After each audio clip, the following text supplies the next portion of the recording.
just want to introduce you to a story you may not be totally familiar with. This is a comedian in Ireland, Garron Noone, and his reaction to what the mixed martial arts fighter Conor McGregor has said. Conor McGregor was invited to the White House. He made some controversial comments there. He's a controversial character per se. This is what Conor McGregor said at the White House on St. Patrick's Day this week.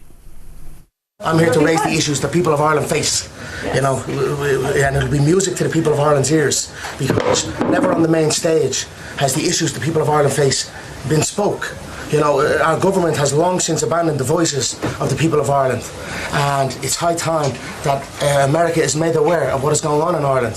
What is going on in Ireland is a travesty. Our government is the government of zero action with zero accountability. You know, our money is being spent on overseas issues that has nothing to do with the Irish people. The illegal immigration racket is running ravage on the country. There are rural towns in Ireland that have been overrun in one swoop, that have become a minority in one swoop. So issues need to be addressed, and the 40 million Irish Americans, as I said, need to hear this, because if not, there will be no place to come home and visit. So quite some strong criticism of the Irish government and how Ireland is dealing with things. It's a universal issue. We're dealing with similar issues here in the United Kingdom. We know that America are dealing with some similar issues as well. Immigration, big issue. Conor McGregor, a controversial figure. Now, there's a very, very popular comedian in Ireland called Garron Noone, and he gave his thoughts on Conor McGregor's comments. They were quite nuanced. This is what Garron Noone said.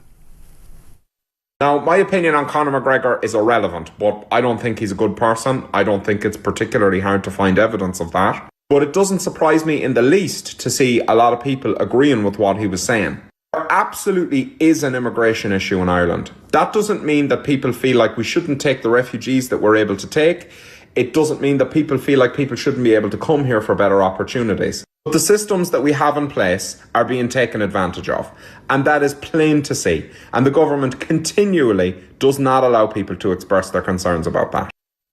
So Garron Noone makes his points clear. He says that he doesn't think that Conor McGregor is a nice person. We know that Conor McGregor is a mixed martial arts fighter. He's also a convicted rapist. He's a controversial person. Why is he in the White House, some people might say, but he makes these points about immigration. Garron Noone, the comedian, then reacts to that, makes what I think are very reasonable points. What happens? Huge backlash. He gets cancelled and essentially takes a lot of his stuff off social media. He's since responded to that and put some back on, but unsurprisingly, you make some reasonable points, and many people, including in Ireland and around the world, not happy about it.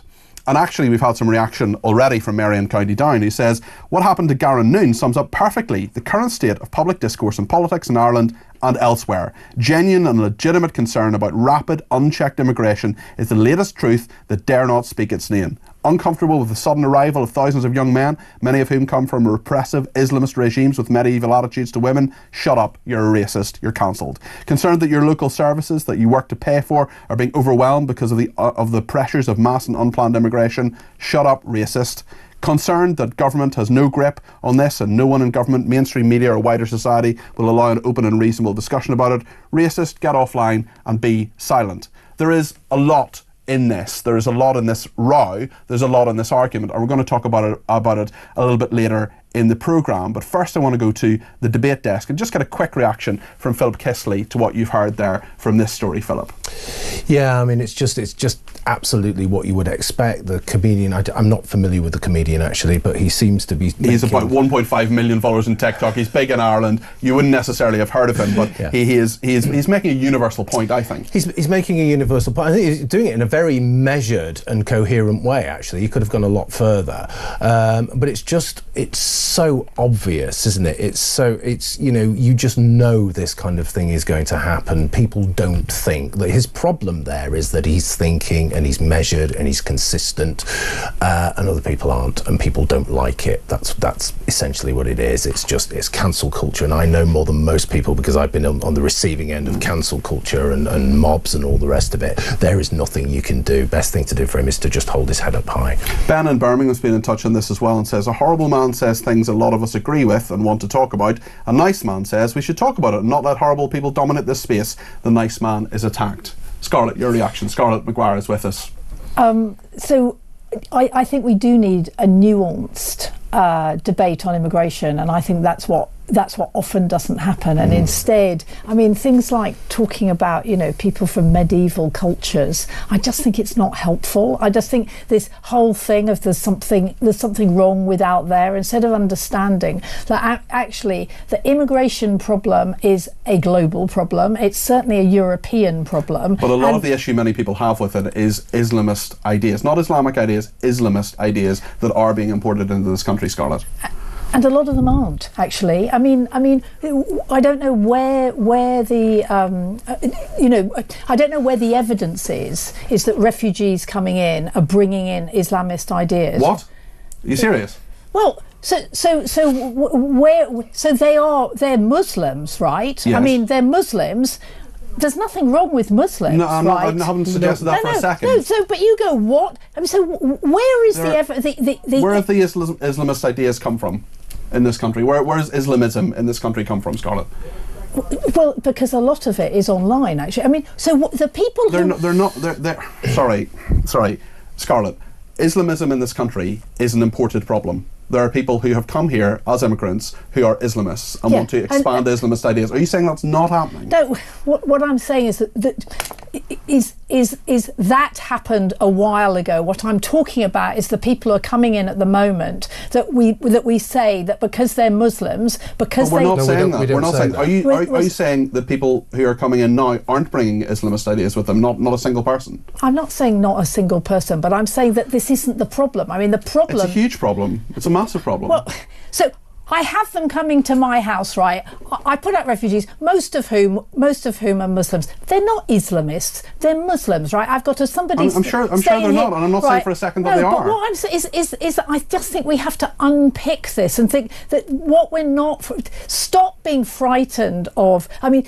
See mass immigration as a serious problem, right? A serious European problem that actually we can't do. It's not about medieval ideas from Islam. But it is. That's part of it. The problem is numbers. Let me ask you one more question before I bring Philip in, Scarlett.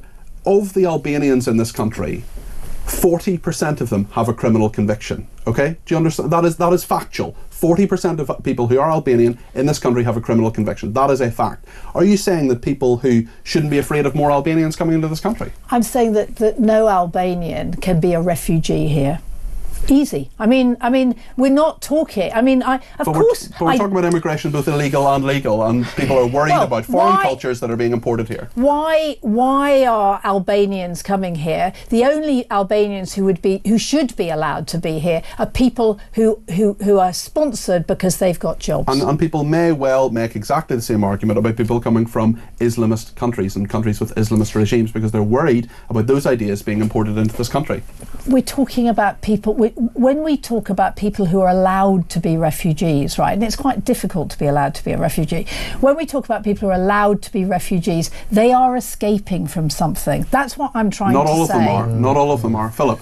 Well, that just sounds so naive. It's unbelievable, especially when you're talking about nuance and you're talking about unpacking the thing. We are beginning to see that now because we're actually getting, for the first time, we're getting data.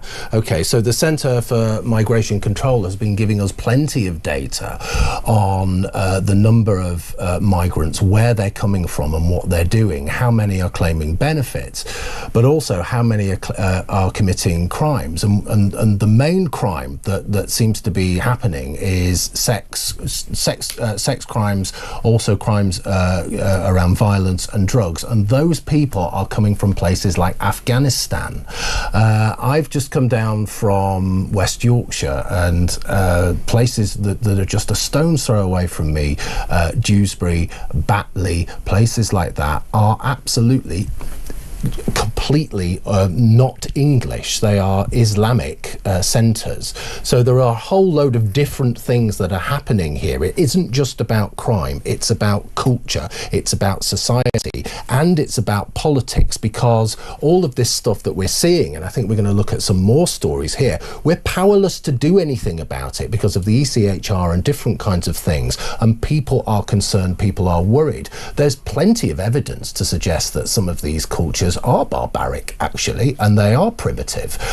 You only have to look at what's going on in Gaza, and you only have to actually look at some of the research of people's attitudes towards, not Israelis, but attitudes towards Jews, and you will find something extremely worrying there. And if we are importing those people into this country, then we are putting minorities, very vulnerable minorities, at risk. And we are really, it's too quick, there is too much of it, it's out of control, it's totally chaotic.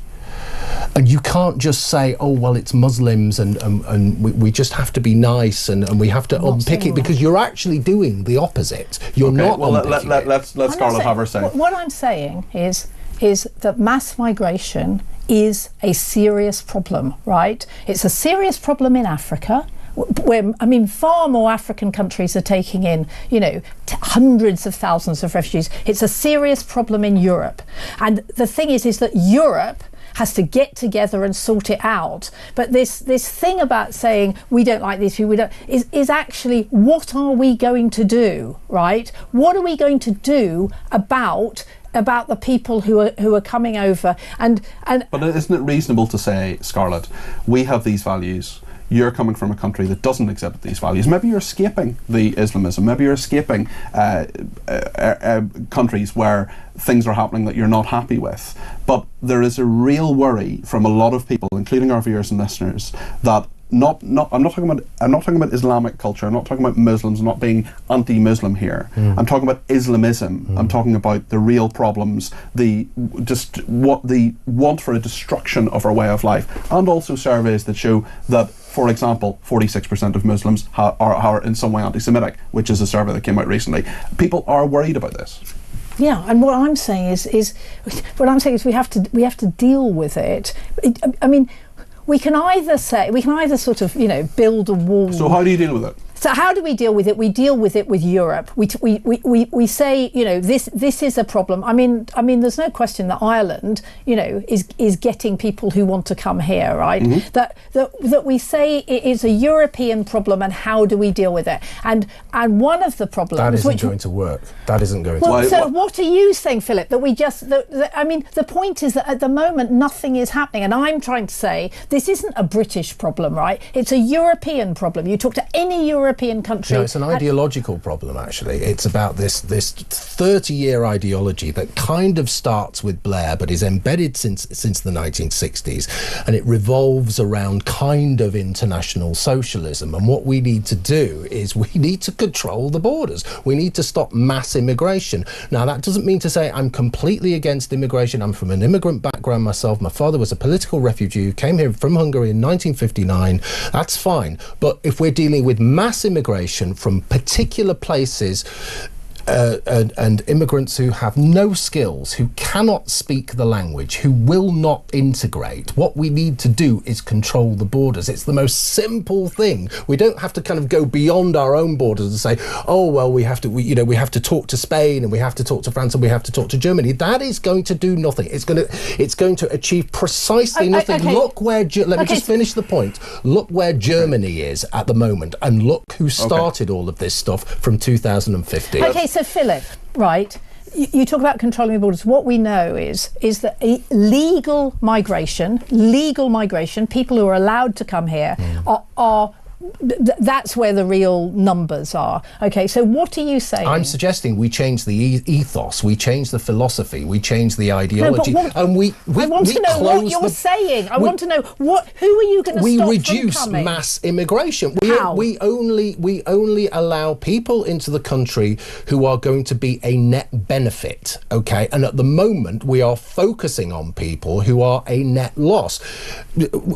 Low-skilled immigrants, by the time they reach retirement age, they are costing each and every one of us £150,000 each. So we have no immigrants coming into pick the fruit, dig up the potatoes, everything like that. We have no immigrants coming in for carers. We have the immigrants we need. Well, we don't. That's what's happening at the moment. No, it isn't. It really isn't. We have the immigrants we need. We turn it round. We turn it on its head, because at the moment we are focusing on the immigrant and the immigrant only. We are not focusing on consequences. Okay. What we need to do is think about consequences. No, it's absolutely right. We only allow in people who have visas. And to get a visa, you have to have a job to come to, right? So what I'm saying is, those are the people you don't want to come. So what we need to, sorry, just to finish the point, what we need to do is think about the kinds of jobs that we allow people in to do. And at the moment, it's primarily low skilled. It's caring is the key thing. Well, the people who are coming in from Africa, we stop that as much as we need to, because there are so many people coming in,